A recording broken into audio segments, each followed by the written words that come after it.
Good morning بچوں. ہم لوگ پچھلے کلاس میں پڑھے تھے رموز اوقاف یعنی پنکچویشن کے بارے میں پڑھا رہے تھے. تو تھوڑا سا جو ہے بچ گیا تھا اس میں کچھ تو آج میں اسے مکمل کر رہا ہوں. ہم لوگوں نے پڑھا تھا رموز اوقاف.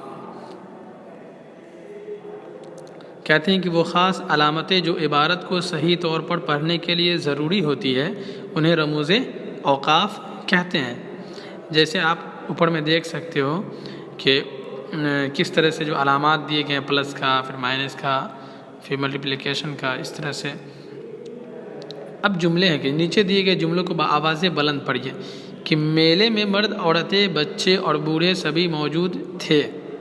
پھر اس کے بعد بے والے جو خانہ ہے، گروپ ہے، اس کو پڑھیے کہ میلے میں مرد، اس کے بعد قوما کا استعمال ہوا، عورتیں، پھر قوما کا استعمال ہوا، بچے اور بوڑھے سبھی موجود تھے.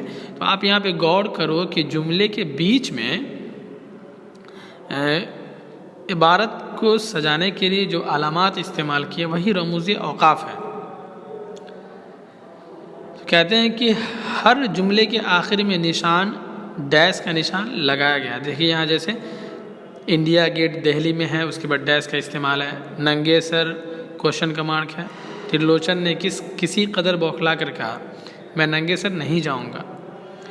تو ہر جملے کے آخر میں نشان ڈیش لگا ہوا ہے. کہتے ہیں وہ نشان جو جملے کے ختم ہونے پر لگاتے ہیں اسے ڈیش کہتے ہیں. ختمہ کہتے ہیں اردو میں، ختمہ.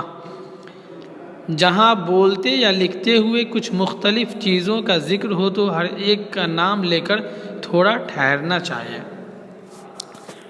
اب کہتے ہیں کسی ایک لفظ یا جملے کے بعد تھوڑا سا ٹھہرنے کے لیے جو علامت استعمال کی جاتی ہے اسے سکتہ کہتے ہیں، یعنی کوما. اگر آپ کہیں پہ تھوڑا سا ٹھہر رہے ہو کوئی سینٹینس بول کر کے تو وہاں پہ جو علامات کا استعمال کریں گے وہ کوما کا استعمال ہوگا.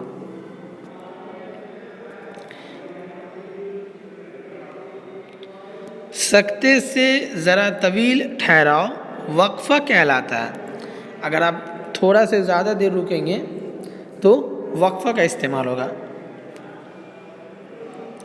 اس کے بعد کہتے ہیں کوئی بات کہہ کر اس سے متعلق جب تفصیل بیان کرنی ہوتی ہے تو پھر وہاں پہ کس چیز کا استعمال ہوتا ہے؟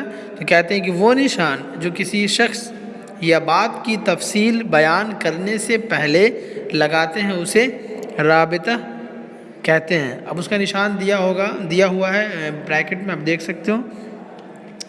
جہاں سوالیہ لہجہ ہوتا ہے وہاں پہ کوشچن مارک کا استعمال کرتے ہیں، یہ آپ جانتے ہو. پھر کہتے ہیں جہاں کسی کی بات یا قول کو نقل کیا جاتا ہے، اگر کسی کا کوٹیشن ہے سیم ہو بہو آپ اس کے بات کو تحریر کر رہے ہو، لکھ رہے ہو، تو کہتے ہیں کہ کسی کی بات کو اسی کے الفاظ میں نقل کرتے ہوئے جو علامت لگائی جاتی ہے اسے واوین انورٹڈ کوما کہتے ہیں. واوین اردو میں اسے کہتے ہیں. جہاں فوری حیرت، استعجاب، خوشی یا غم کا لہجہ ہو، جس جملے میں خوشی کا لہجہ استعمال ہو یا غم کا یا پھر اس طرح کے جو حیرت کا پتہ چلے، تو کہتے ہیں وہاں پہ حرف نشاد، حرف تأسف یا حرف ندا یا جوش و جذبے کو جس نشان کے ذریعے ظاہر کیا جاتا ہے اسے فجائیہ نشان کہتے ہیں، ایکسکلیمیشن اسے کہتے ہیں. جیسے اگر ہم کہہ سکتے ہیں کاش آج میں صبح سویرے اٹھتا، تو یہاں پہ کاش جو میں لگا رہا ہوں تو کاش کے بعد حرف فجائیہ یعنی ایکسکلیمیشن کا جو سمبول ہوتا ہے اس کا استعمال ہوگا. جہاں کسی بات کی اضافی یا توضیحی شکل ہو یا دوسری زبان کا لفظ ہو وہاں پہ کس چیز کا استعمال کریں گے؟ تو قوسین کا. اس کی تعریف کیا ہے؟ کہتے ہیں کسی بات کی اضافی شکل یا دوسری زبان میں پیش کرنے کے لیے اس بات کو جس علامت کے ساتھ لکھا جاتا ہے اسے قوسین کہتے ہیں، یعنی بریکٹ کہتے ہیں.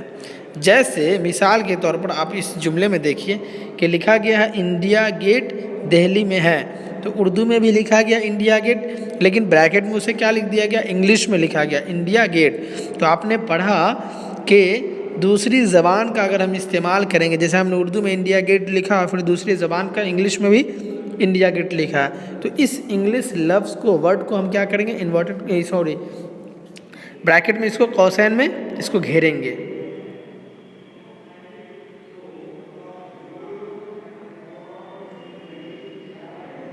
اگر ہم ہموار لہجے میں بھی بولتے ہوئے آواز کے اتار چڑھاؤ کے بغیر مسلسل بولتے جائیں تو سننے والے ہماری بات کا مطلب کچھ کا کچھ سمجھ سکتا ہے۔ اسی طرح لکھتے ہوئے بھی ہمیں اپنی تحریر میں ٹھہراؤ اور لہجوں کے مطابق علامتیں لگانی چاہیے۔ ان علامتوں کو رموز اوقاف یعنی پنکچویشن کہتے ہیں۔ رموز رمز کی جمع ہے اور وقف اوقاف جو ہے جمع ہے کس کی؟ وقف کی، جس کا معنی ہوتا ہے ٹھہراؤ۔ بچوں اس طرح سے آپ نے پڑھا، رموز اوقاف کو سمجھا۔ اب کہتے ہیں کہ ذیل کے خانے میں ان رموز اوقاف کا تعارف پیش کیا گیا۔ یہاں شارٹ میں تھوڑا سا بریف کر رہا ہوں آپ کو کہ دیکھیے داہنے طرف سمبول دیا ہوگا، اس کا اردو میں کیا نام ہے وہ دیا ہوا ہے، اور پھر اس کا استعمال کہاں پہ ہوگا وہ بھی دیا ہوا ہے، یہ الگ سے بنایا ہوا ہے۔ جیسے پہلا قومہ ہے، اس کو اردو میں سکتہ کہتے ہیں۔ سکتہ کا استعمال جملے میں مختصر وقفے کے لیے ہوتا ہے۔ پھر اس کے بعد وقفہ کا سمبول ہے، سکتے سے تھوڑا زیادہ رکنے کے وقت اس کا استعمال ہوتا ہے۔ اسی طرح سے رابطہ ہے، مفصل ہم خیال مختصر جملوں کو ایسے ہی دوسرے جملے سے جوڑنے کے لیے اس کا استعمال ہوتا ہے۔ اس کے بعد ڈیش ہے، جس کو اردو میں ختمہ کہتے ہیں، جملے کے خاتمے پر اس کا استعمال ہوتا ہے۔ اس کے بعد سوالیہ نشان ہے، جملے میں سوالیہ اظہار کے لیے اس کا استعمال ہوتا ہے۔ پھر فجائیہ ہے، واوین ہے اور قوسین ہے۔ آپ ان علامات کو دیکھیے، اس کے نام کیا ہے اور اس کا استعمال کہاں پہ ہے، آپ اس پیج سے سمجھ سکتے ہو۔ شکریہ۔ یہ آپ کے گرامر کا جو ہے سلیبس ہے CBSE کا، اس میں یہ ایک ٹاپک ہے، اس کو پڑھنا بہت ضروری ہے کیونکہ 2 نمبر کے جو سوالات اس سے پوچھے جاتے ہیں۔